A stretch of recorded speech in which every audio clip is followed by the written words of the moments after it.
Geldi sorularda da önce.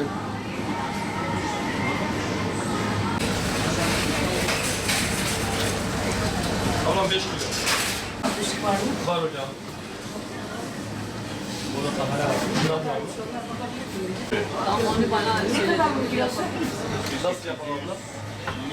Kessen bir de bıçakla böyle çizgi halinde yapsam. Fırına mı atacaksınız abi? Evet. Evet evet. Bana doğru. Bunu alalım. Evet. 850. Yağsız iş yok ama hepsi aynı standart. Bu taraf böyle yapsın. Bunlar koldur ama bunlar olmaz. Bunlar ön kol. Tamam. Şuraya almayayım.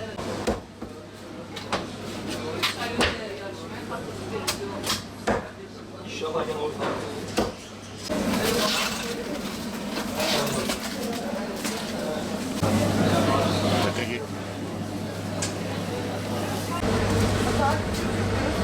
Yok.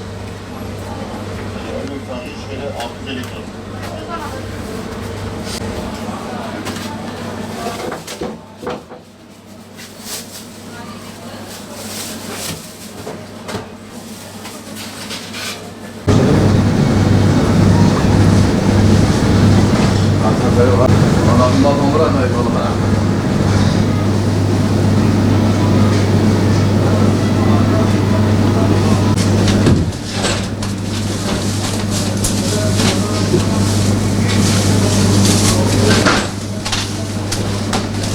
En çok hamsidir, istavrittir, alabalıktır, çupradır, levrektir. Bu tür balıklar abi. Müşteriler daha çok tercih ediyor abi bu tür balıkları. Sebebi yani hem uygunluğu hem de tazeliği hem de güzelliği.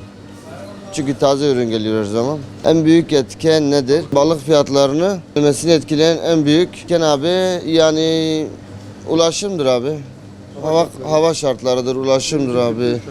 Evet abi daha çok onlardır yani. Fırtınalar oldu mu abi tekneler balığa çıkamıyor. Evet balık az olunca fiyatlar artıyor abi. Yani inşallah düşüş bekliyoruz abi. İnşallah önümüzdeki günlerde fiyatlarda bir düşüş olacak havaların ısınmasıyla abi. İnşallah bol balık olur ve düşüş olur balıklarda. Söylemek istediğim bir şey abi.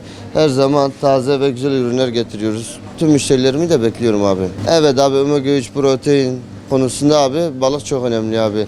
En az haftada 2 kez balık tüketilmesi gerekiyor. Taptaze ürünlerle abi. Vatandaş abi eski gibi yani hemen hemen alabiliyor abi. Yani geçen senelere göre alım gücü yani biraz daha şu an iyi yani millet daha çok alabiliyor. Uygun balık buldular mı? Kırmızı ete göre tabii daha iyi abi. Yani kırmızı ete göre balık daha iyi. Hem faydası çoktur abi hem uygunluk konusunda kuzu etine göre dana etine göre daha uygundur abi. Bayağı artış var. Çünkü eskilere göre şimdi daha çok yüksek fiyatı daha çoktur. Eskiden tavuk mesela bir tavuk tutardı 100 lira şimdi 200 lira. %100 fark var. Bayağı zamlı geliyor bize. İnsanların biraz alım gücü daha gittikçe azalıyor. Mesela şu anda eski deyime göre fakirlerin yemeği değil şimdi Türklerin yemeği, zenginlerin yemeği artık bundan sonra. Kırmızı eti almayınca mecburen tavuğa yöneliyor. Yani 1 kilo et şu anda 1 milyar para, bir tavuk tutar 200 lira. Normal halde de tavuğa yöneliyorlar. Yani tavuk fiyatları düşeceğini zannetmiyorum. Normalde biraz daha yüksek geliyor bize. Mesela bir tavuk şu anda 80 lira, baget mesela 90 lira, kanat 200 lira. Yani fiyatları bayağı yüksek. Eskiye göre daha çok azalıyor. Abi çok yüksek. Hayvan sektörü yani sıfır. Hiçbir şey piyasada hayvan yok. Ayda 3-4 sefer zam geliyor. Hem fiyatları zaten hayvancılık öldüğü için hayvancılık kalmamış hocam. Kesinlikle alamıyor. Vatandaş kesinlikle alamıyor hocam. Eskisi gibi alamıyor. Hep tavuğa yöneliyor.